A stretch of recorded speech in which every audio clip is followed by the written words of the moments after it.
Hello all, welcome to my YouTube channel Learn Computer with RCS. Today I am here with my new video on Python fundamentals. In this video we will discuss some basic knowledge about Python.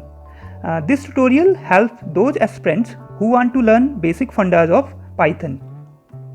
I have told you in my previous video that how you can download and install Python in your computer.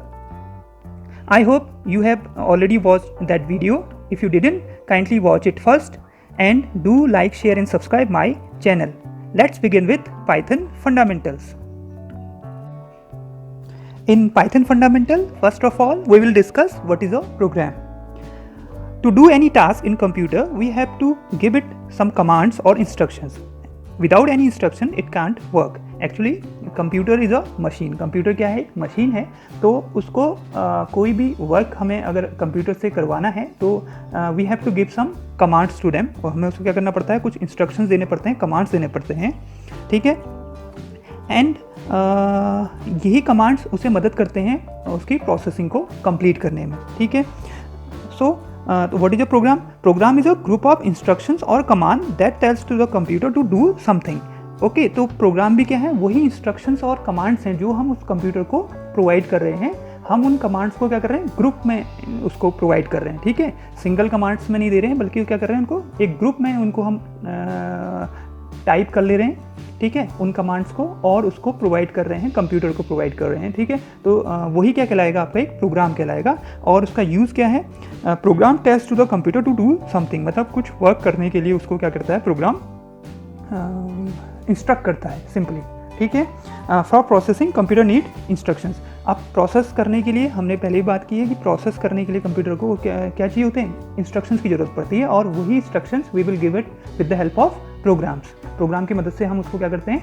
आपके instructions को provide करते हैं. ठीक है. और उन programmes को लिखने के लिए we have a different languages in computers में हमारे पास क्या है? डिफरेंट लैंग्वेजेस हैं. पाइथन भी उन्हीं में से एक क्या है? लैंग्वेज है in which we can make some program and उसको हम कंप्यूटर को प्रोवाइड करेंगे और कंप्यूटर उस प्रोग्राम के अकॉर्डिंग क्या करेगा? आपको रिजल्ट आउटपुट में देगा. कुछ प्रोसेस करके आपको रिजल्ट प्रोवाइड करेगा. ठीक है. For making a program we needs various elements like character sets, tokens, expression, statement in any programming language. किसी भी प्रोग्रामिंग लैंग्वेज में अगर हम प्रोग्राम को बना रहे हैं तो हमारे पास हमें कुछ एलिमेंट्स की ज़रूरत पड़ती है. ठीक है. वो एलिमेंट्स क्या क्या हैं? कैरेक्टर सेट्स हैं, टोकन्स हैं, एक्सप्रेशंस हैं, स्टेटमेंट्स हैं. ठीक है. ये सारे कुछ रिक्वायर्ड एलिमेंट्स हैं जो हम जब भी हम कोई प्रोग्राम अपना इंस्ट्रक्शंस कंप्यूटर के लिए बनाते हैं या लिखते हैं, टाइप करते हैं किसी भी लैंग्वेज में, तो उसमें हमें ज़रूरत पड़ती है इन्हीं एलिमेंट्स की. In this tutorial we are going to learn about these elements. और इस ट्यूटोरियल में हम इन्हीं एलिमेंट्स के बारे में बात करेंगे कि एक डिफरेंट टाइप के एलिमेंट्स क्या क्या होते हैं पाइथन लैंग्वेज में जो उसे मदद करते हैं जब हम पाइथन में कोई प्रोग्राम बनाते हैं. ठीक है. तो प्रोग्रामर्स को हेल्प करते हैं, दैट मीन्स. तो बात कर लेते हैं. सबसे पहले सबसे इम्पॉर्टेंट है पाइथन कैरेक्टर सेट. ओके. तो पाइथन कैरेक्टर सेट क्या होता है? और character set defines the valid character that can be use in program. Program को बनाने के लिए जो कैरेक्टर्स हैं वो वैलिड कैरेक्टर्स कौन कौन से हैं वो इस पूरे सेट के अंदर आ जाता है. सेट मतलब ग्रुप. एक ग्रुप है, कैरेक्टर्स का एक ग्रुप है जिसमें क्या है? कुछ वैलिड कैरेक्टर डिफाइन किए गए हैं जो हम अपने प्रोग्राम को बनाते वक्त क्या कर सकते हैं? यूज़ कर सकते हैं. ठीक है. कैरेक्टर सेट इंक्लूड लेटर्स भी हो सकते हैं, उसमें साइन हो सकते हैं, नंबर्स होते हैं, सिंबल्स हो सकते हैं. ठीक है. उस कैरेक्टर सेट में क्या क्या हो सकते हैं? लेटर्स हो सकते हैं, कोई साइन हो सकते हैं डिफरेंट, कुछ किसी ऑब्जेक्ट को रिप्रेजेंट करने के लिए साइन हो सकते हैं, कोई नंबर हो सकता है और कुछ सिंबल्स भी हो सकते हैं. ठीक है. तो कौन कौन से होते हैं? सबसे पहले लेटर्स में क्या क्या होते हैं? कौन से कैरेक्टर सेट हैं? कैपिटल ए से लेके कैपिटल जेड तक के सारे कैरेक्टर्स. ठीक है. स्मॉल ए से लेकर के स्मॉल जेड तक के सारे कैरेक्टर्स, ये किस में आ गए? आपके लेटर्स में आ गए. ठीक है. इसी तरह आपका डिजिट्स है. डिजिट में 0 से लेके 9 तक के सारे डिजिट्स आप उसमें कैरेक्टर सेट में, पाइथन के कैरेक्टर सेट में यूज़ कर सकते हैं. मतलब पाइथन के प्रोग्राम बनाते वक्त आप इन डिजिट्स को यूज़ कर सकते हैं. स्पेशल सिंबल्स उसमें यूज़ होते हैं पाइथन में. सबसे पहला सिंबल है, आप उसको देखेंगे ध्यान से, तो उसको बोलते हैं अंडरस्कोर. ओके, आपने सुना है अंडरस्कोर क्या होता है, दो वर्ड को बीच में जोड़ने में मदद करता है, ठीक है। अंडरस्कोर हो गया, प्लस हो गया सिंबल, माइनस, मल्टीप्लाई, एस्ट्रिक का साइन जो है मल्टीप्लाई का साइन उसको रिप्रेजेंट करता है, स्लैश डिवाइड को रिप्रेजेंट करता है, ठीक है।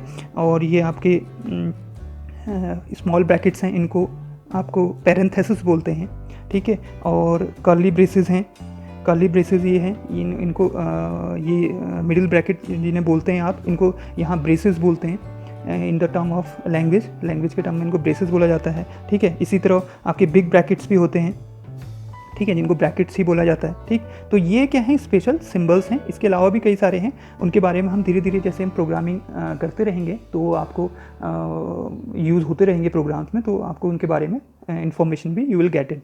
Okay, now some other character sets are white spaces, ठीक है। वाइट स्पेसेस में ये भी कैरेक्टर्स हैं, these are also a characters, like कौन कौन से, blank space is also a character, tab is a char is written is a character, new line is a character, form feed is a character। ये भी क्या है, सारे special characters हैं जो पाइथन के कैरेक्टर सेट में इन्वॉल्व है, ठीक है। Okay, and other characters, Python can process all the characters of ASCII and Unicode, ठीक है। और इसके अलावा पाइथन आस्की कोड्स और यूनिकोड्स को भी सपोर्ट करता है। आस्की कोड्स क्या हैं, आस्की कोड्स हैं American standard code for information interchange, ठीक है। ये कुछ स्पेशल कोड्स हैं जिसकी मदद से कंप्यूटर में इंफॉर्मेशन क्या की जाती है, एक्सचेंज की जाती है, ठीक है। आस्की कोड्स उन्हें बोला जाता है। और यूनिवर्सल कोड्स भी हैं, यूनिकोड कहलाता है यूनिवर्सल कोड। ये भी क्या है, कुछ स्पेशल कैरेक्टर सेट है जो जिसकी मदद से आप क्या कर सकते हैं, इंफॉर्मेशन को कंप्यूटर को प्रोवाइड कर सकते हैं, ठीक है। तो इनको भी आपका पाइथन क्या करता है, सपोर्ट करता है। आस्की और यूनिकोड्स को भी सपोर्ट करता है। इसके अलावा इतने सारे कैरेक्टर्स को पाइथन आपका सपोर्ट करता है। जब हम पाइथन की प्रोग्रामिंग बनाएंगे तो इन कैरेक्टर्स को हम अपने प्रोग्राम को अपने इंस्ट्रक्शंस को लिखने में यूज़ कर सकते हैं। ओके, आई होप आपको ये समझ में आ गया होगा पाइथन कैरेक्टर सेट क्या है। Okay, next is tokens. Token क्या है, token is the smallest unit of any programming language, we can say जो single element of a program. मतलब कोई भी हमने इंस्ट्रक्शन से लिखे हैं, प्रोग्राम लिखे हैं, टाइप किया है, उस टाइप में एक सिंगल एलिमेंट को हम टोकन मान सकते हैं, ठीक है।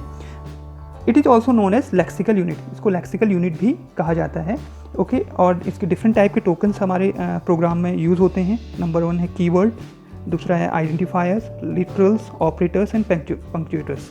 ये डिफरेंट टोकन्स हम अपने प्रोग्रामिंग लैंग्वेज में यूज़ करते हैं। दैट मीन्स ये इन्हीं टोकन्स से मिलकर के क्या बनता है, एक कंप्लीट प्रोग्राम बनता है। अभी हमने बात की थी ना कि कोई भी आपका, जैसे हम कहें कि एक स्टेटमेंट है, तो स्टेटमेंट किन से मिलकर बनता है, कोई हम स्टेटमेंट लिखते हैं तो स्टेटमेंट किन से मिलकर बनता है, वर्ड से मिलकर बनता है, ठीक है। और वर्ड किससे मिलकर बनता है, कैरेक्टर से मिलकर बनता है, ठीक है। तो कैरेक्टर क्या हो गया, स्मॉलेस्ट यूनिट हो गया, ठीक है। फिर उससे बड़ा यूनिट क्या हो गया, आपका वर्ड हो गया, और वर्ड से मिलकर के क्या बन गया, सेंटेंस मिल गया। तो ऐसे ही इन्हीं टोकन से मिलकर के कंप्लीट, इन टोकन्स का जब हम यूज़ करेंगे अपने प्रोग्राम को लिखते वक्त, तो उससे क्या बनेगा, हमारा कंप्लीट पाइथन का प्रोग्राम बनेगा, ठीक है। तो smallest unit of program of any programming language is known as tokens. ये टोकन्स आपकी दूसरी लैंग्वेजेस में भी यूज़ होते हैं, चाहे आप जावा यूज़ कर लें, चाहे आप C++ यूज़ कर लें, ठीक है। हम यहाँ पर पाइथन की बात कर रहे हैं, तो पाइथन में भी टोकन्स का यूज़ होता है, ठीक है।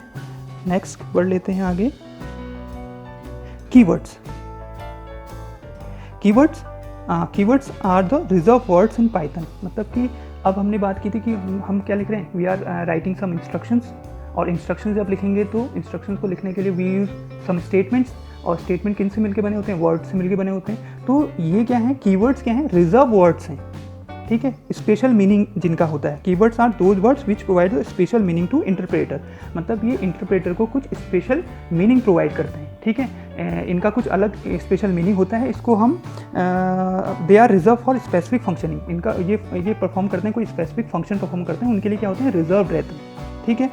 They can not be use at identifier, variable name और एनी अदर पर्पज़। ये इनको हम कहीं और यूज़ नहीं कर सकते हैं। हम आइडेंटिफायर्स को बनाने में, वेरिएबल के नेम को डिक्लेयर करने में, और कोई और दूसरे पर्पज़ के लिए इन कीवर्ड्स का यूज़ नहीं कर सकते, क्योंकि ये क्या होते हैं, they have their special meanings, ठीक है। तो अवेलेबल कीवर्ड इन पाइथन, एक मैंने टेबल यहाँ पर शो कर रखी है। इसमें आपके पाइथन के कुछ रिजर्व कीवर्ड्स इसने शो कर रखे हैं। जैसे फॉल्स एक वर्ड है, ठीक है। फॉल्स एक वर्ड है, ये रिजर्व कीवर्ड कहलाता है, ठीक है। नन एक रिजर्व कीवर्ड है। ट्रू, एंड, एज, एसर्ट, ठीक है। Break, class, continue, def, del, elif, if, global, ये सारे जितने भी स्टेबल में आपको वर्ड दिख रहे हैं, these are the reserve keywords in Python, और इनके क्या होते हैं, स्पेशल मीनिंग होती है, और ये उसी पर्पज़ में यूज़ किए जाते हैं जिस स्पेशल मीनिंग के लिए क्या किए गए हैं, डिफाइन किए गए हैं, ठीक है। अब आप इनको जब प्रोग्राम बनाने स्टार्ट करेंगे, then you will get more knowledge about the keywords, तब इनका मतलब भी आपको आसानी से समझ में आ जाएगा, ठीक है। अभी आप स्पेशल समझ लीजिए कि keywords are the special words that provides a special meaning to a interpreter, okay. क्योंकि पाइथन कैसी लैंग्वेज है, पाइथन किस पर वर्क करती है, इंटरप्रेटर पर वर्क करती है, ठीक है। पाइथन में हम जो भी काम करेंगे इंटरप्रेटर पर काम करेंगे, ठीक है। इंटरप्रेटर क्या चीज़ होता है, इंटरप्रेटर होता है कन्वर्टर, ठीक। एक्चुअली वी आर वर्किंग, और Python is a high level language. Python कैसी लैंग्वेज है, हाई लेवल लैंग्वेज है। अब क्या जरूरत है हमें, computer can't understand the high level languages, okay. Computer कैसी लैंग्वेज समझता है, मशीन इंस्ट्रक्शंस को समझता है, ठीक है। और जो प्रोग्रामर है वो किस में लिख रहा है इंस्ट्रक्शंस को he is writing on high level languages. तो हाई लेवल लैंग्वेजेस को मशीन इंस्ट्रक्शंस में कन्वर्ट करने के लिए वी हैव अ इंटरप्रेटर, एक इंटरप्रेटर है जिसमें हम उस कोड को टाइप करेंगे और it will convert it into a machine instruction, ताकि कंप्यूटर उसको समझ पाए, ठीक है। तो ये क्या करते हैं, ये कीवर्ड्स भी हैं जो उस इंटरप्रेटर को स्पेशल मीनिंग प्रोवाइड करते हैं, ओके। तो आपको समझ में आ गया होगा कीवर्ड्स क्या होते हैं। नेक्स्ट आर आइडेंटिफायर्स, इंपॉर्टेंट है। These are the building blocks of a program and are used to give name of different parts and block of a program, like variable, object, classes और functions। मतलब कि identifier basically क्या है, ये किसी आपके programme के किसी पार्ट को कुछ नेम प्रोवाइड करने में मदद करते हैं, ठीक है। क्योंकि हम जो भी इंस्ट्रक्शन उसमें देंगे तो उसमें कुछ स्पेशल एलिमेंट्स यूज़ करेंगे ना, जैसे हम कर रहे हैं उसमें वेरिएबल्स यूज़ कर रहे हैं, ऑब्जेक्ट्स यूज़ कर रहे हैं, कोई क्लास यूज़ कर रहे हैं, ठीक है, फंक्शंस यूज़ कर रहे हैं, ठीक। उन स्पेशल एलिमेंट्स को कुछ नेम हमें प्रोवाइड करना पड़ेगा, ठीक है। वो नेम किसकी मदद से प्रोवाइड किया जाता है, इन्हीं आइडेंटिफायर्स के नेम की मदद से प्रोवाइड किया जाता है। इस नेमिंग कन्वेंशन के लिए क्या है, कुछ रूल्स बने हुए हैं, क्या है। An identifier may be combination of letter and numbers. जब भी हम किसी एलिमेंट को नेम प्रोवाइड करेंगे तो वो नेम क्या कंसिस्ट कर सकता है, लेटर और नंबर से मिलके बन सकता है, ठीक है। वो जैसे सपोज मैं किसी वेरिएबल का नेम स्टोर कर रहा हूँ, आपका क्लास, और या हम कह सकते हैं कि हाउस क्या है, हाउस क्या हो सकता है, एक वेरिएबल का नेम हो सकता है हाउस, ठीक है। तो हाउस आपका एक क्या हो गया, आइडेंटिफायर हो गया, ठीक। ये हमने किसी पर्टिकुलर हाउस को एक नेम प्रोवाइड कर दिया, ठीक है।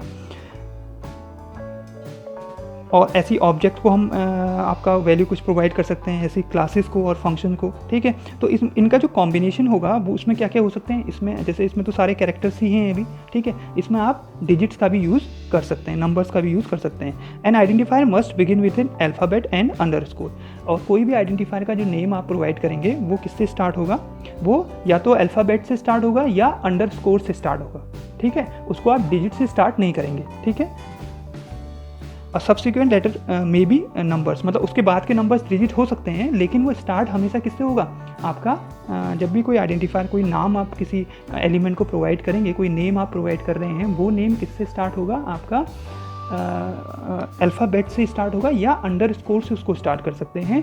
उसके अलावा आप डिजिट से उसे स्टार्ट नहीं कर सकते हैं। मैंने अभी बताया आपको कि कोई भी नेम जो है वो कंसिस्ट कर सकता है डिजिट भी और कैरेक्टर्स भी, ठीक है। लेकिन डिजिट्स क्या होंगे, बाद में यूज़ होंगे, स्टार्टिंग में यूज़ नहीं होंगे, ठीक है। अब पाइथन क्या है, केस सेंसिटिव लैंग्वेज है।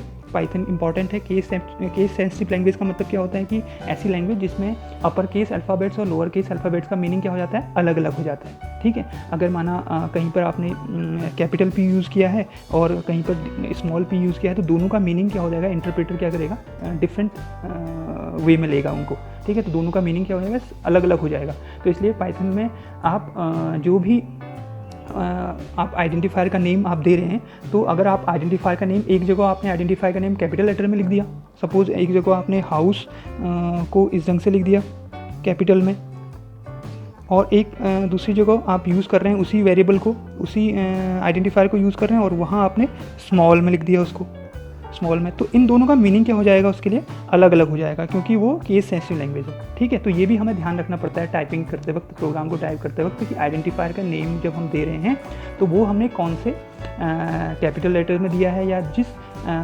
स्पेसिफिक उसमें हम देंगे उसको कैप्स लॉक कैपिटल लेटर्स में देंगे या स्मॉल लेटर्स में देंगे, उसी तरह उसको आगे भी यूज़ किया जाएगा। अदरवाइज पाइथन आपको क्या देगा, इंटरप्रेटर क्या देगा, एरर दे देगा कि नॉट डिफाइन करके, या नॉट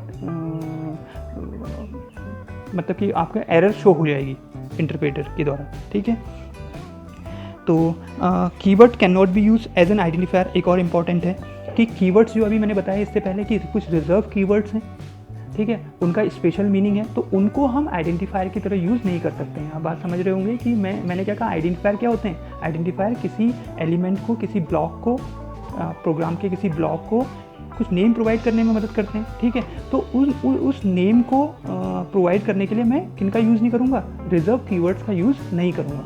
अगर मैं रिजर्व कीवर्ड का यूज़ करता हूँ तो इंटरप्रेटर मुझे क्या देगा, एरर प्रोवाइड करेगा, एरर दे देगा। ठीक है, तो ये भी इंपॉर्टेंट समझना है यहाँ पर।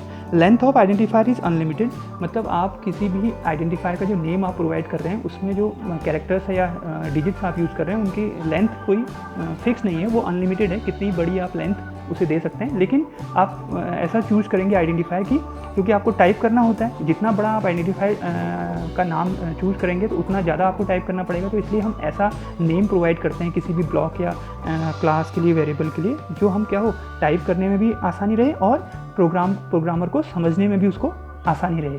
ठीक है, तो ऐसा नाम हम सेलेक्ट करते हैं। ठीक, उसका कॉम्बिनेशन ऐसा बनाते हैं, डिजिट्स के साथ कॉम्बिनेशन बना सकते हैं या कैरेक्टर के साथ उसका एक कॉम्बिनेशन ऐसा बनाएंगे कि वो प्रोग्रामर के समझ में भी आ जाए जो उस प्रोग्राम को देख रहा है, और जब हम टाइप कर रहे हैं तो टाइप करने में हमें ज़्यादा टाइम भी ना लगे। ठीक है, अनलिमिटेड का मतलब ये नहीं कि हम उसे काफ़ी लंबा टाइप कर दें। ठीक है, space and special symbols are not permitted in the identifier except underscore. Underscore के अलावा कोई भी स्पेशल सिंबल उसमें यूज़ नहीं होता है। ठीक है, जैसे सपोज़ मैं एक आइडेंटिफायर लिख रहा हूँ स्टूडेंट नेम, ठीक है, तो मैंने लिखा स्टूडेंट नेम और मैंने क्या दे दिया, बीच में स्पेस दे दिया, स्टूडेंट नेम लिखा और बीच में क्या दे दिया, स्पेस दे दिया, तो ये अलाउड नहीं है, स्पेस अलाउड नहीं है। या मैं बीच में कोई डॉट लगा दूँ, कोई स्पेशल सिंबल कौन कौन से होते हैं, जैसे डॉट होता है, एस्ट्रिक होता है ना, है डॉलर साइन होता है। ठीक है, कोई भी इसके अलावा जितने भी आपने कीबोर्ड देखा होगा तो कीबोर्ड में कुछ स्पेशल सिंबल्स ऊपर से बने होते हैं, उनको आप इसमें के बीच में यूज़ नहीं कर सकते। ठीक है, अगर मुझे इनको ऐसे लिखना है या तो मैं इसको किससे जोड़ दूँ, अंडरस्कोर इसके बीच में यूज़ कर दूँ, स्टूडेंट अंडरस्कोर नेम लिख दूँ, ऐसे इस ढंग से लिख दूँ, या इन दोनों के बीच में गैप नहीं दूंगा, मैं एक साथ इसको लिखूँगा। ठीक है, इसको मैं शॉर्ट में ऐसा भी लिख सकता हूँ STU_name। ठीक है, तो ये भी एक वैलिड आइडेंटिफायर हो जाएगा। ठीक है, तो इस ढंग से ये आप आइडेंटिफायर का नेम प्रोवाइड करेंगे, स्पेशल सिंबल इसमें यूज़ नहीं करेंगे, उसमें डॉट का यूज़ नहीं करेंगे, एस्ट्रिक का यूज़ नहीं करेंगे, कोई भी स्पेशल सिंबल जो है उसको यूज़ नहीं करेंगे, केवल एक्सेप्ट किसको आप यूज़ कर सकते हैं, अंडरस्कोर को यूज़ कर सकते हैं। ओके, तो ये था आइडेंटिफायर का। ठीक, नीचे कुछ वैलिड आइडेंटिफायर्स आपको दिए हैं। ठीक है, जैसे सपोज माई फाइल एक क्या किससे बना हुआ है, कैरेक्टर से मिलके बना हुआ है, एक नेम प्रोवाइड कर रहा है, तो माई फाइल एक वैलिड हो जाएगा। ठीक है, एक बना हुआ है डेट 9_7_17, तो डेट के साथ क्या यूज़ किया है, डिजिट यूज़ किया है, तो ये भी एक वैलिड हो सकता है, इसमें कोई प्रॉब्लम नहीं है, क्योंकि पहले हमने कहा जो आइडेंटिफायर वो स्टार्ट होते हैं किससे, कैरेक्टर से स्टार्ट होते हैं, और उसके बाद आप डिजिट्स यूज़ कर सकते हैं, और स्पेशल सिंबल में केवल आप अंडरस्कोर यूज़ कर सकते हैं। जैसे अगला आइडेंटिफायर वो लिख रहा है Z2T0Z9, ये भी एक क्या है, वैलिड आइडेंटिफायर है, तो बीच में भी डिजिट्स यूज़ हो सकते हैं उसके। ठीक है, उसके बाद आपका अगला है _DS is also valid identifier, क्योंकि हमने कहा अंडरस्कोर से भी आपके आइडेंटिफायर्स क्या हो सकते हैं, स्टार्ट हो सकते हैं। और _CHK फाइल 13, इस आइडेंटिफायर को देखिए, ये भी क्या है, एक वैलिड आइडेंटिफायर है, क्योंकि स्टार्ट किससे हो रहा है, अंडरस्कोर से स्टार्ट हो रहा है, और अंदर अल्फ़ाबेट्स यूज़ हैं, साथ में डिजिट्स भी यूज़ है। तो हम डिजिट्स का भी यूज़ कर सकते हैं, अल्फ़ाबेट्स का भी यूज़ कर सकते हैं, अंडरस्कोर का, तीनों का एक साथ भी यूज़ कर सकते हैं। ठीक है, सिंपली अल्फ़ाबेट से भी मिलके बन सकता है वो, और अल्फ़ाबेट प्लस डिजिट से मिलके भी बन सकता है कोई भी आइडेंटिफायर का नेम। ठीक, नीचे इनवैलिड दिए हुए हैं, कुछ डिफरेंस देख लीजिए। इनवैलिड में क्या है, इनवैलिड को पहला वाला है, लिख रहा है dash data dash record, basically hyphen इसे बोलते हैं लैंग्वेज में, इस कंप्यूटर प्रोग्रामिंग लैंग्वेज में इसको हाइफन बोला जाता है। आपका हाइफन डेटा हाइफन रिकॉर्ड, तो ये इनवैलिड आइडेंटिफायर क्यों हुआ, क्योंकि यहाँ पर इसने क्या कर दिया, स्पेशल सिंबल का यूज़ कर दिया। ठीक है, और जबकि हमें आइडेंटिफायर के नेम को देते वक्त, किसी ब्लॉक को नेम प्रोवाइड करते वक्त उसमें स्पेशल सिंबल का यूज़ नहीं करना है। दूसरा आइडेंटिफायर आपका इनवैलिड क्यों है, 29 कलर, 29 कलर इसलिए इनवैलिड है क्योंकि उसने किससे स्टार्ट कर दिया, आइडेंटिफायर को डिजिट से स्टार्ट कर दिया। ठीक है, तीसरा आइडेंटिफायर आपका इनवैलिड क्यों है, ब्रेक, ब्रेक इसलिए इनवैलिड है क्योंकि ब्रेक क्या होता है, अगर आप जब इसकी कीवर्ड की लिस्ट देखेंगे, जो रिजर्व कीवर्ड की मैंने लिस्ट आपको इसमें बताई है अभी इससे पहले, अगर आप उसको दोबारा से देखेंगे तो ब्रेक क्या है, एक रिजर्व कीवर्ड है, और रिजर्व कीवर्ड को एज एन आइडेंटिफायर आप यूज़ नहीं कर सकते। ठीक है, और फोर्थ वाला आपका इनवैलिड क्यों है, क्योंकि माई फाइल, माई और फाइल के बीच में इसने कौन सा ऑपरेटर यूज़ कर दिया, डॉट ऑपरेटर यूज़ कर दिया, और डॉट क्या है, एक स्पेशल ऑपरेटर है, तो ये भी हम यूज़ नहीं कर सकते हैं। तो इसलिए ये चारों जो आइडेंटिफायर्स हैं वो इनवैलिड हैं, और ऊपर के जो चारों आइडेंटिफायर हैं वो वैलिड आपके आइडेंटिफायर्स कहला रहे हैं। ठीक है, तो आई होप आपको समझ में आ गया होगा कि आइडेंटिफायर्स क्या हैं। तो आइडेंटिफायर्स बेसिकली क्या है, किसी प्रोग्राम के किसी ब्लॉक को नेम प्रोवाइड करने के लिए जो हम एक तरीका यूज़ करते हैं वही आइडेंटिफायर्स कहलाते हैं आपका, और उसके कुछ रूल्स हैं, वो रूल हमने इसमें पढ़ लिए हैं। ठीक है, आगे बढ़ते हैं। Next, literals, literals and values. Literals क्या हैं, literals are often call constant values, मतलब कि कुछ ऐसी वैल्यूज जो कांस्टेंट रहती हैं, फिक्स रहती हैं। ठीक है, तो कौन कौन सी होती हैं, वो होती हैं स्ट्रिंग लिटरल्स हो सकते हैं। स्ट्रिंग लिटरल्स जैसे आपका कोई आपने वर्ड लिख दिया, कोई आपने वर्ड लिख दिया नैनीताल, ये जो स्ट्रिंग है ना, स्ट्रिंग कंसिस्ट करता है कई सारे कैरेक्टर से मिलकर बने होते हैं, तो स्ट्रिंग है ना ये कि जैसे मेरा नेम हो गया रमेश, रमेश इज जो स्ट्रिंग, तो उनको मैं किस में लिखूंगा, डबल कोटास में लिखूंगा। ठीक है, ऐसे ही न्यूमेरिक लिटरल्स होते हैं। न्यूमेरिक लिटरल्स में हम बात करते हैं इंटीजर्स की, फ्लोट की, और आपके कौन से नंबर्स, इमेजनरी नंबर्स की। ठीक है, तो इंटीजर्स में क्या आ जाएगा आपका, इंटीजर्स में कोई भी इंटीजर नंबर आ जाएगा, पॉजिटिव या साइन, अब उसमें भी डिपेंड करता है कि कौन से इंटीजर की बात हो रही है, साइन इंटीजर या अनसाइन इंटीजर। ठीक है, साइन इंटीजर्स में सारे पॉजिटिव इंटीजर्स आ जाएंगे, positive integers. Floating point numbers, floating point numbers में जो पॉइंट में वैल्यूज़ होती हैं जितनी भी, वो फ्लोट कहलाते हैं आपके। ठीक है, और ये हो गए आपके इमेजनरी वैल्यू नंबर्स जो किससे मिलके बनते हैं, real number plus imaginary number से मिलके बने हुए हैं। ठीक है, इसी तरह आपका एक और लिटरल होता है बुलियन लिटरल, जिसके जो क्या कंसिस्ट करता है, केवल दो ही वैल्यू कंसिस्ट करता है, ट्रू और फॉल्स। उसके अंदर केवल दो ही वैल्यू हम स्टोर कर सकते हैं, या तो ट्रू होगी उस वैल्यू, या उस लिटरल की वैल्यू या तो ट्रू होगी या फॉल्स होगी। ठीक है, और एक और स्पेशल लिटरल है नन। नन का मतलब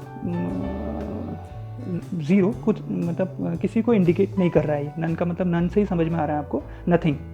ओके, तो लिटरल्स क्या है, बेसिकली कांस्टेंट वैल्यूज़ हैं जो हम किसी भी किसको प्रोवाइड करेंगे, किसी आइडेंटिफायर्स को, किसी वेरिएबल को हम ये वैल्यूज़ क्या करेंगे, प्रोवाइड करेंगे। लिटरल वैल्यूज़ हम किसी वेरिएबल के अंदर स्टोर कर सकते हैं, चाहे वो स्ट्रिंग के फॉर्म में करें, चाहे आप न्यूमेरिक इंटीजर के फॉर्म में करें, चाहे फ्लोट के फॉर्म में करें। ठीक है, चाहे बुलियन के फॉर्म में करें, चाहे आपके ये नन आपको का यूज़ करें आप। ठीक है, तो आगे देख लेते हैं वन बाय वन इनको। सबसे पहले स्ट्रिंग लिटरल की बात करते हैं। तो string literal is a sequence of characters surrounded by quotas. ठीक है, तो सिंपल क्या है, स्ट्रिंग लिटरल क्या है, एक ऐसा कांस्टेंट वैल्यू है जो क्या करता है, सीक्वेंस ऑफ कैरेक्टर, मतलब कई सारे कैरेक्टर से मिलकर बनी है, और उसको हम कैसे लिख रहे हैं, कोटास के अंदर लिख रहे हैं। ठीक है, जैसे मैंने कहा my name is Ramesh, Ramesh is a string, और स्ट्रिंग को मैं जब भी लिखूंगा तो किस में लिखूंगा, कोट्स के अंदर लिखूंगा। ठीक है, we can use both single, double और triple quotes for a string. किसी भी स्ट्रिंग को लिखने के लिए आप सिंगल कोट्स का भी यूज़ कर सकते हैं, डबल कोट्स का भी यूज़ कर सकते हैं, और ट्रिपल कोट्स का भी यूज़ कर सकते हैं। ठीक है, end of character literal is a single character surrounded by single and double quotes. अब स्ट्रिंग की बात तो होगी, स्ट्रिंग क्या कंसिस्ट कर रहा है, कई सारे कैरेक्टर्स कंसिस्ट कर रहा है। ठीक है, अब सिंगल कैरेक्टर में कहीं पर लिखना चाहूँ, खाली सपोज माना ए लिखना चाहूँ तो ए को भी मैं सिंगल या डबल कोट्स के अंदर लिखूंगा ऐसे ही। इस ढंग से डायरेक्ट ए नहीं लिखा जाएगा, तो कोई किसी भी कैरेक्टर को अगर मुझे लिखना है, सिंगल कैरेक्टर को भी मुझे लिखना है, तो वो सिंगल और डबल कैरेक्टर के अंदर लिखूंगा, ठीक है, ऐसे डबल कोट्स के अंदर लिखूंगा, ठीक है, इस ढंग से। और किसी स्ट्रिंग को अगर मुझे स्ट्रिंग लिखनी है, सपोज मैंने अपना नेम लिखा कहीं पर और कांस्टेंट स्ट्रिंग है, और उसको मैं डबल कोट्स के अंदर या सिंगल कोट्स के अंदर या ट्रिपल कोट्स के अंदर मैं उसको लिख सकता हूँ, ठीक है। In Python string is two types, दो टाइप की स्ट्रिंग होती हैं। Single line string, single line string में माना आपने लिख दिया हेलो वर्ड, हेलो वर्ड एक स्ट्रिंग है और उसको कैसे लिखा है आपने, डबल कोट्स में लिखा हुआ है, ठीक है, या आप इसको सिंगल कोट के अंदर भी लिख सकते हैं, दोनों में से कोई भी यूज़ कर लीजिए, ठीक है। उस हेलो वर्ड को हमने कहाँ स्टोर कर रखा है, टेक्स्ट के अंदर स्टोर कर रखा है। टेक्स्ट एक क्या हो गया, आइडेंटिफायर हो गया, ठीक है। टेक्स्ट क्या हो गया, एक आइडेंटिफायर, मतलब यहाँ पर हम वेरिएबल है, एक्चुअली एक वेरिएबल है, वेरिएबल को हमने एक नेम प्रोवाइड कर रखा है टेक्स्ट, ठीक है। तो हमने बात क्या की थी अभी थोड़ी देर पहले, हमने कहा था कि एक आइडेंटिफायर्स क्या होते हैं, किसी ब्लॉक को नेम प्रोवाइड करने में मदद करते हैं। तो यहाँ पर मैंने एक टेक्स्ट नाम का एक वेरिएबल ले रखा है और उस वेरिएबल को एक नेम प्रोवाइड कर रखा है टेक्स्ट, ठीक है। तो वो आइडेंटिफायर हो गया और उस आइडेंटिफायर को मैं एक लिटरल वैल्यू पास कर रहा हूँ उसके अंदर, वो कांस्टेंट वैल्यू पास कर रहा हूँ, वो किस फॉर्म में, स्ट्रिंग के फॉर्म में, ठीक है। तो मैंने सिंगल कोटाज में लिख दिया या डबल कोटाज में लिख दिया, ठीक। ऐसे ही आप मल्टी लाइन स्ट्रिंग बना सकते हैं। मल्टी लाइन स्ट्रिंग मतलब कि जो एक से ज़्यादा लाइन में लिखी जाएंगी, तो उसको आप दो तरीके से बना सकते हैं। मल्टी लाइन स्ट्रिंग को आप लिख सकते हैं इस ढंग से, हेलो सिंगल कोटा से स्टार्ट किया हेलो और स्लैश का सिंबल यूज़ किया और हेलो वर्ड आपने लिख दिया है, ठीक है। स्लैश यूज़ किया जाएगा दो स्ट्रिंग के बीच में अगर आपको मल्टी लाइन में लिखना है तो आपने, ठीक है। और या फिर आप उसको किस में लिख दीजिए, ट्रिपल कोटाज के अंदर लिख दीजिए। ट्रिपल कोटाज में आपने हेलो लिखा और नेक्स्ट लाइन पर वर्ड लिख दिया, ठीक है, और ट्रिपल कोटाज से उसको बंद कर दिया, तो ये दो ये मानेगा उसको क्या, एक स्ट्रिंग ही मानेगा कंप्लीट, लेकिन वो किस में लिखी जाएगी, दो लाइन में लिखी जाएगी, एक सिंगल लाइन में वो नहीं लिखी जाएगी, बल्कि दो या दो से अधिक लाइन में। अगर आपको कहीं पर ऐसी स्ट्रिंग बनानी है जो आपके क्या हो रहा है, मल्टी लाइन में आपकी प्रोसेस होनी है, तो वहाँ पर आप इनका यूज़ कर सकते हैं, ट्रिपल कोटाज का यूज़ कर सकते हैं, ठीक है। तो इस ढंग से आप स्ट्रिंग लिटरल डिफाइन करते हैं अपने प्रोग्राम में, ठीक है। नेक्स्ट बात करते हैं न्यूमेरिक लिटरल की। There are 3 type of numeric literals, integers, floating point numbers and imaginary numbers, okay. तो आपका 3 टाइप के आप लिटरल्स किस में यूज़ करते हैं, प्रोग्राम किसी भी प्रोग्रामिंग लैंग्वेज में यूज़ करते हैं, वो कौन कौन से होते हैं। पाइथन में बेसिकली इंटीजर्स होते हैं, फ्लोटिंग पॉइंट नंबर होते हैं और इमेजनरी नंबर होते हैं। अब इंटीजर्स की मैं बात करूँगा तो इंटीजर में साइन इंटीजर की बात कर रहा हूँ। साइन का मतलब होता है पॉजिटिव इंटीजर्स। पॉजिटिव इंटीजर्स कौन कौन से हो सकते हैं, पॉजिटिव इंटीजर्स को मैं 3 तरीके से डिफाइन कर सकता हूँ। आपने हम मेरा वाला टॉपिक पर देखा होगा जिसमें मैं आपके नंबर सिस्टम वाला जो टॉपिक था, नंबर सिस्टम में मैं क्या कर सकता हूँ, किसी भी नंबर को कंप्यूटर में मेमोरी में रिप्रेजेंट करने के मेरे पास कितने तरीके होते हैं, 3 तरीके होते हैं। मैं उनको डेसिमल फॉर्म में कर सकता हूँ, मैं उनको ऑक्टल के फॉर्म में कर सकता हूँ, मैं उनको हेक्साडेसिमल नंबर सिस्टम में कर सकता हूँ, ठीक है। उसका भी मैंने एक वीडियो इसमें बनाया हुआ है, आप मेरी चैनल पर जाकर के उस वीडियो को देख सकते हैं, ठीक है। नंबर सिस्टम का पर डिपेंड है, वो पूरा बना हुआ है कि कैसे हम नंबर सिस्टम में कन्वर्ट करते हैं, ओके। तो आपका डेसिमल नंबर सिस्टम क्या हो गया, डेसिमल नंबर सिस्टम करेगा में आपके कोई भी नंबर आ जाएगा जो 10, 20, 30 ये सब डेसिमल नंबर सिस्टम आ जाएगा। ऑक्टल नंबर सिस्टम क्या कंसिस्ट करता है, 0 से लेकर 7 तक की वैल्यूज़ को कंसिस्ट करता है, ठीक है। और हेक्साडेसिमल नंबर क्या कंसिस्ट करता है, 0 से लेकर 16 तक की वैल्यू को कंसिस्ट करता है, ठीक है। तो कोई भी इंटीजर इन तीनों तरीके से मेमोरी में क्या किया जा सकता है, रिप्रेजेंट किया जा सकता है, ठीक है। तो हम इसमें ज़्यादा डिटेल में अभी नहीं जा रहे हैं, तो हम बात कर रहे हैं सिंपल इंटीजर्स की। तो इंटीजर्स को हम इस ढंग से रिप्रेजेंट करेंगे। और फ्लोटिंग टाइप वैल्यू के बारे में आपको पता ही है, फ्लोटिंग टाइप वैल्यू किस फॉर्म में होती है, उसको फ्रैक्शनल फॉर्म में भी हम लिख सकते हैं और एक्सपोनेंट फॉर्म में भी हम लिख सकते हैं, ठीक है। फ्रैक्शनल फॉर्म में हमने लिखा जैसे 2.0, 2.0 समथिंग, ठीक है। और एक्सपोनेंट फॉर्म में हम लिखते हैं उनको, जैसे एक्सपोनेंट फॉर्म क्या होता है, 2 × 10 की पावर -3।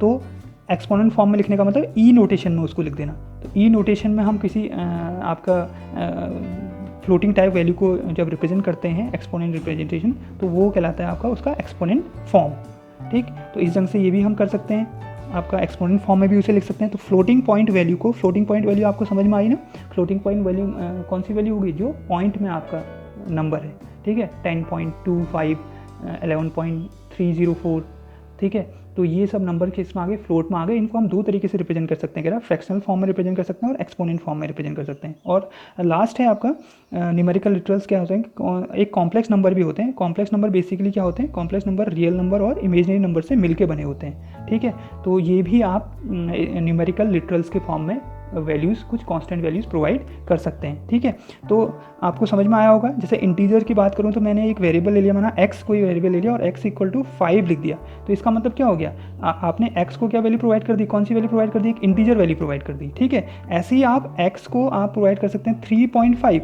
इस केस में x को आपने कौन सी वैल्यू प्रोवाइड कर दी, आपने फ्लोट टाइप वैल्यू प्रोवाइड कर दी। समझ में आ रही ना बात को। तो ये सब क्या है, न्यूमेरिकल लिटरल्स हैं।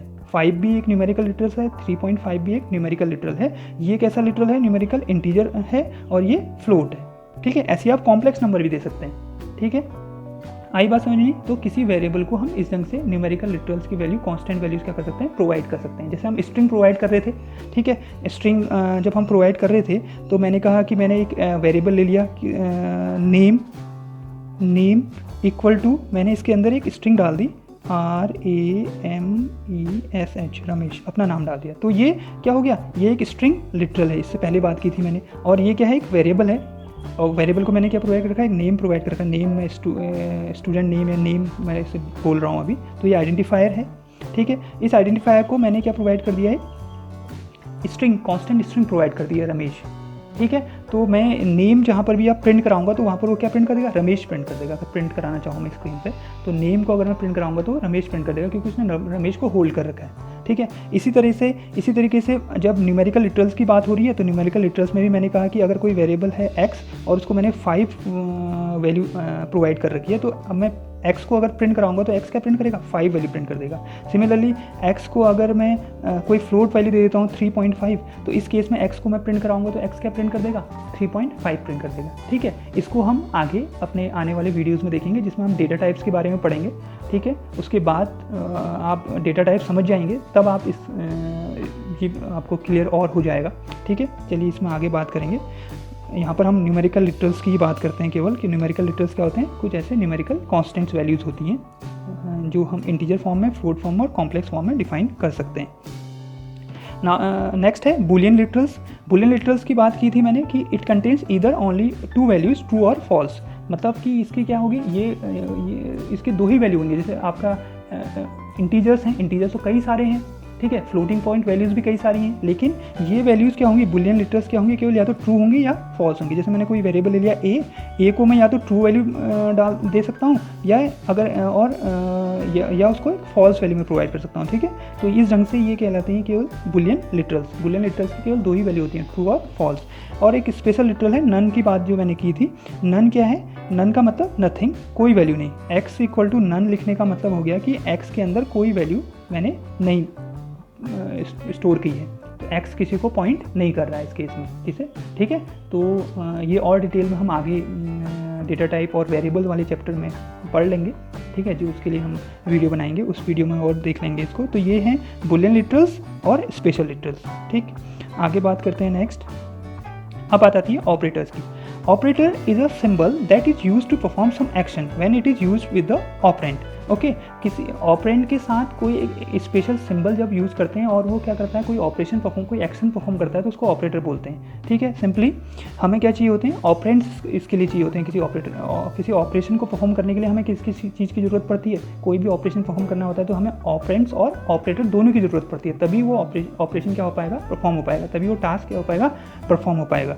ओके, तो वो कैसे हो पाएगा, जैसे सपोज मैंने लिखा है C इक्वल टू A+B, एक ऑपरेशन मैंने लिखा हुआ है। ठीक है, इसमें C, A और B ये सब क्या है, एक्चुअली वेरिएबल्स हैं, और इनको मैं सेकंड केस में क्या कह सकता हूँ, इनको ऑपरेंड्स भी बोल सकता हूँ। ठीक है, ये क्या है, ऑपरेंड्स हैं, और इनके बीच में क्या यूज़ किए गए हैं, एक सिंबल यूज़ किए गए हैं। जैसे यहाँ पर इक्वल टू सिंबल यूज़ किया गया और यहाँ पर प्लस सिंबल यूज़ किया गया है। तो ये सब क्या है, ये दोनों क्या चीज़ है, ये दोनों है ऑपरेटर्स। ठीक है, ये क्या कर रहे हैं, कुछ टास्क परफॉर्म कर रहे हैं। प्लस यहाँ पर क्या कर रहा है, क्या टास्क परफॉर्म कर रहा है, वो क्या कर रहा है, ए और बी को ऐड करने का काम कर रहा है। ठीक है, ए और बी की जो भी वैल्यूज होंगी उनको क्या कर देगा, वो ऐड कर देगा। और इक्वल यहाँ पर क्या कर रहा है, इक्वल क्या कर रहा है, उन ए प्लस बी की जो ऐड होकर वैल्यू आएगी उसको किसके अंदर स्टोर कर दे रहा है, सी के अंदर स्टोर कर दे रहा है। ठीक है, तो इसका मतलब क्या हो गया, ये क्या है, ऑपरेटर्स क्या करते हैं, कुछ पर्टिकुलर टास्क को परफॉर्म करने में मदद करते हैं with the help of operands से मिल करके। ठीक है, तो ये पूरा क्या बन गया, ये कंप्लीट अगर मैं इसको बात करूँ तो C इक्वल टू A+B ये क्या है, एक एक्सप्रेशन है। ये क्या है, एक्सप्रेशन। ठीक है, एक्सप्रेशन है, और एक्सप्रेशन कंसिस्ट करता है, कोई भी एक एक्सप्रेशन कंसिस्ट करता है ऑपरेंड्स प्लस ऑपरेटर्स। ठीक है, कई सारे ऑपरेटर्स हो सकते हैं उसमें, और कई सारे ऑपरेटर्स यूज़ हो सकते हैं। ठीक है, तो समझ में आया ऑपरेटर आपको कि ऑपरेटर क्या है, एक स्पेशल सिंबल है that is use to perform some action. Okay, next types of operators की बात कर लेते हैं कि टाइप्स कौन कौन से ऑपरेटर्स इन पाइथन में हम यूज़ करेंगे। तो सबसे पहले बेसिकली दो टाइप के ऑपरेटर होते हैं, यूनरी और बाइनरी। यूनरी ऑपरेटर्स ऐसे ऑपरेटर होते हैं जो सिंगल ऑपरेंड पर काम करते हैं, और बाइनरी ऑपरेटर्स ऐसे होते हैं जो जिनके लिए हमें दो ऑपरेटर की ज़रूरत पड़ती है। जैसे सपोज मैंने कहा आपने 2 लिखा है, ठीक है, तो 2 एक क्या है, एक सिंगल वैल्यू है, लेकिन इसके पीछे क्या छुपा हुआ है, एक ऑपरेटर छुपा हुआ है प्लस का, जो हमें शो नहीं होता है। ठीक है, तो इसका मतलब यूनरी ऑपरेटर आपका हो गया। तो प्लस कैसा हो गया, एक यूनरी ऑपरेटर हो गया। माइनस भी क्या हो गया, एक यूनरी ऑपरेटर हो गया। जो -2 मैंने सपोज लिखा है, तो -2 यहाँ पर मेरा ऑपरेंड हो गया, और माइनस क्या हो गया, एक यहाँ पर ऑपरेटर हो गया। तो ठीक है, तो यूनरी ऑपरेटर का मतलब जो सिंगल ऑपरेंड के साथ यूज़ किए जाएंगे। तो कौन कौन से होते हैं, प्लस, माइनस, बिटवाइज कॉम्प्लीमेंट और नॉट, लॉजिकल निगेशन भी बोलते हैं, नॉट। ये चारों ऑपरेटर क्या होते हैं, यूनरी ऑपरेटर होते हैं। इनको जब भी यूज़ किया जाएगा, इसके लिए आप सिंगल ऑपरेंड के साथ इनको यूज़ कर सकते हैं। लेकिन इसके अलावा बाइनरी ऑपरेटर की बात करते हैं, तो बाइनरी ऑपरेटर्स होते हैं जो जिनके लिए हमें 2 या 2 से अधिक ऑपरेंड्स की ज़रूरत पड़ती है। तो जैसे अर्थमेटिक ऑपरेटर की बात करूँ, बाइनरी में सबसे पहले अर्थमेटिक ऑपरेटर हो गया प्लस, माइनस, मल्टीप्लाई, एस्ट्रिक का sign, divide, slash, modulus, double asterisk और फ्लोर डिवीज़न बोलते हैं इसे। ठीक है, इनका मीनिंग आपको आगे समझ में आएगा। और बेसिकली मैंने ऑपरेटर्स के लिए तो एक वीडियो बनाया भी है, जिसमें मैं ऑपरेटर्स के एक्शन को परफॉर्म करा के आपको पाइथन में मैंने इंटरप्रेटर में आपको वर्क करा के दिखा रखा है कि कैसे वो ऑपरेटर्स काम करते हैं। तो आप देखना चाहें तो मेरे वीडियो को प्लेलिस्ट में जा कर के उस वीडियो को देख सकते हैं। क्लास 11th की प्लेलिस्ट मैंने जो बनाई है, उसमें जा कर के इस वीडियो को आप देख सकते हैं। तो आपको इनका वर्क और अच्छे से समझ में आ जाएगा, इन सारे ऑपरेटर्स का, अर्थमेटिक ऑपरेटर्स का।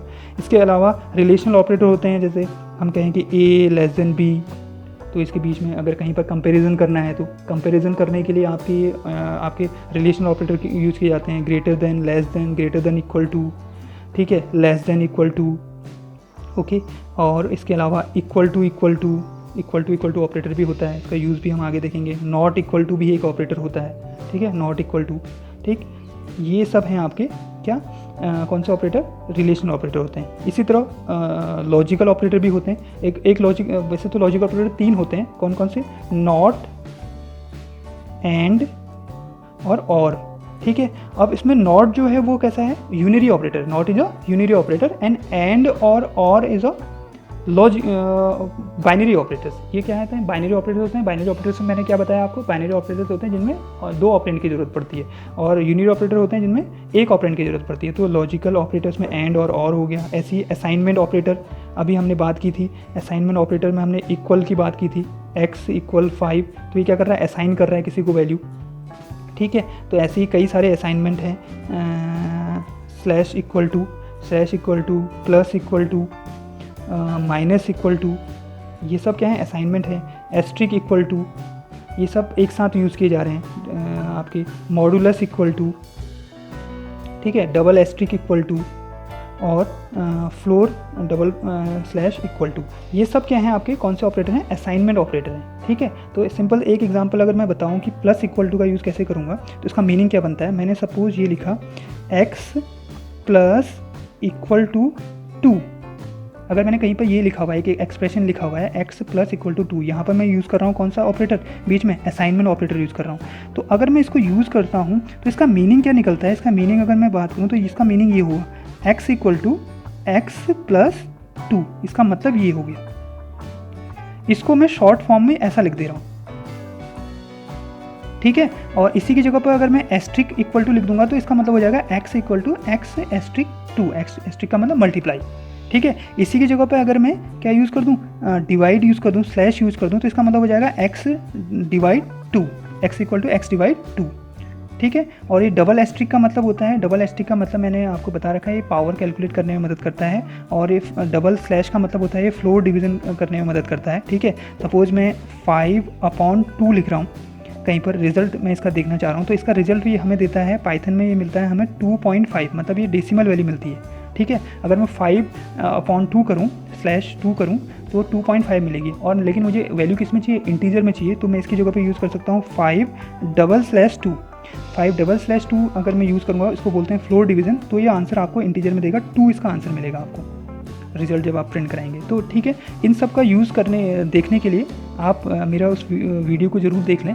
ठीक है, मेरी पाइथन की जो आपका प्लेलिस्ट बनी हुई है 11th क्लास के लिए, उसमें आप जाकर के इस वीडियो को देख लेंगे तो आपको इन अर्थमेटिक ऑपरेटर्स का तो मीनिंग समझ में आ ही जाएगा। ठीक है, और ऑपरेटर्स का मीनिंग हम धीरे धीरे जब प्रोग्राम बनाएंगे तो आपको समझ में आता रहेगा। ठीक है, तो मेरा केवल बताने का मकसद ये है कि यहाँ पर कि डिफरेंट टाइप के ऑपरेटर्स कौन कौन से होते हैं पाइथन में, वो हम देख रहे हैं। ठीक है, असाइनमेंट ऑपरेटर हो गए, इसके अलावा बिटवाइज ऑपरेटर्स होते हैं, एंड बिटवाइज और बिटवाइज XOR होता है और बिटवाइज और ऑपरेटर होता है। 3 बिटवाइज ऑपरेटर होते हैं। इसके अलावा शिफ्ट ऑपरेटर होते हैं, shift left, shift right operator इस ढंग से बनते हैं। शिफ्ट लेफ्ट ऑपरेटर हो गया, ये हो गया शिफ्ट राइट ऑपरेटर हो गया, ये भी ऑपरेटर्स हैं, ये भी कुछ ऑपरेशन परफॉर्म करते हैं। ठीक है, इसके अलावा आइडेंटिटी ऑपरेटर्स होते हैं कुछ, इज़ और इज़ नॉट, ये 2 ऑपरेटर हैं, इज़ और इज़ नॉट, इनको बोलते हैं आइडेंटिटी ऑपरेटर्स।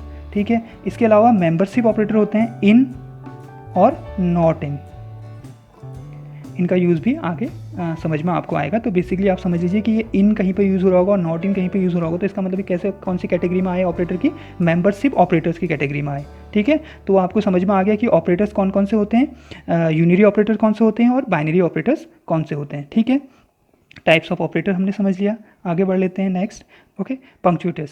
पंक्चुएटर्स क्या होते हैं? In Python punctuators are token use between instructions and statements. Instructions जो हम लिख रहे हैं, टाइप कर रहे हैं प्रोग्राम बनाने के लिए, उनके बीच में ये कहीं पर यूज़ किए जाते हैं, स्पेशल सिंबल ही इन्हें मान लीजिए आप। ठीक है, और इनका भी स्पेशल क्या होता है, मीनिंग होता है, किस पर्टिकुलर पर्पज़ के लिए यूज़ किए जाते हैं। ठीक है, कौन कौन से होते हैं पहले वो जान लीजिए। कॉमा होता है एक, ठीक है, कॉमा से पहले सिंगल कोट होता है। ठीक है, डबल कोट्स होता है। अभी आपने देखा होगा सिंगल कोट और डबल कोट का यूज़ मैंने कहाँ पे किया था, स्ट्रिंग को रिप्रेजेंट करने के लिए किया था ना, और कैरेक्टर को रिप्रेजेंट करने के लिए किया था। ठीक है, तो वहाँ पर पंक्चुएटर यूज़ हो रहे हैं, मतलब वो क्या कहलाएंगे, आपके पंक्चुएटर होंगे। ठीक है, ऐसी सिंगल कोट हो गया, डबल कोट हो गया, हैश सिंबल हो गया, स्लैश सिंबल हो गया। ठीक है, ये मैंने बताया आपको, पैरेंथेसिस हो गया, और ठीक है, ये ब्रैकेट्स हो गया, आपके ब्रेसेस हो गया, एट द रेट का साइन भी कहीं पर यूज़ किया जाता है। ठीक है, कॉमा का यूज़ किया जाता है सेपरेशन के लिए, वेरिएबल को सेपरेट करने के लिए, जैसे मैंने x, y, z ऐसे लिखूंगा कहीं पर स्टेटमेंट, तो कॉमा का यूज़ किया जा रहा है उनको सेपरेट करने के लिए। ठीक है, और ये आपके इक्वल टू का साइन अभी आपने देखा था, इक्वल टू भी क्या है, एक पंक्चुएटर भी है। ठीक है, इसको भी आप पंक्चुएटर बोल सकते हैं कि ये वेरिएबल को क्या कर रहे हैं, असाइनमेंट में मदद कर रहे हैं। ठीक है, और कॉलन भी एक पंक्चुएटर है। ठीक है, तो ये सब कहलाते हैं, ये स्पेशल सिंबल्स हैं जो आपके इंस्ट्रक्शंस और स्टेटमेंट के बीच में प्रोग्राम के यूज़ किए जाएंगे, और इनका भी क्या है, स्पेशल मीनिंग है इंटरप्रेटर के लिए। ठीक, तो ये था बेसिक फंडामेंटल ऑफ पाइथन, जिसमें हमने देखा कि आपके जो प्रोग्राम के जो यूनिट होती है, प्रोग्राम जो भी हम लिखते हैं, उस प्रोग्राम को डिफरेंट टोकन से मिलके बने होता है वो प्रोग्राम कंप्लीट। ठीक है, वो एक यूनिट जो प्रोग्राम होती है, वो यूनिट क्या कंसिस्ट करता है, टोकन्स कंसिस्ट करता है, और उस टोकन्स में कई सारे टाइप होते हैं उस टोकन के, जैसे उसमें पंक्चुएटर होता है। ठीक है, उसमें आपका ऑपरेटर्स होते हैं। ठीक है, उसमें आपके लिटरल्स होते हैं। ठीक है, और उसमें आपका आइडेंटिफायर्स होते हैं। ठीक है, और कीवर्ड्स होते हैं। तो इन सब से मिल करके पूरा का पूरा क्या बनता है, आपका एक पाइथन का प्रोग्राम बनता है। ठीक है, आई होप आपको ये वीडियो समझ में आया होगा। आपको ये वीडियो कैसा लगा, आप इसे कमेंट सेक्शन में जाकर कमेंट ज़रूर करें, और अगर आपको ये वीडियो पसंद आया है तो इसको ज़्यादा से ज़्यादा लाइक करें, शेयर करें, और चैनल को सब्सक्राइब करना ना भूलें। मिलते हैं अगले वीडियो में। Thanks for watching.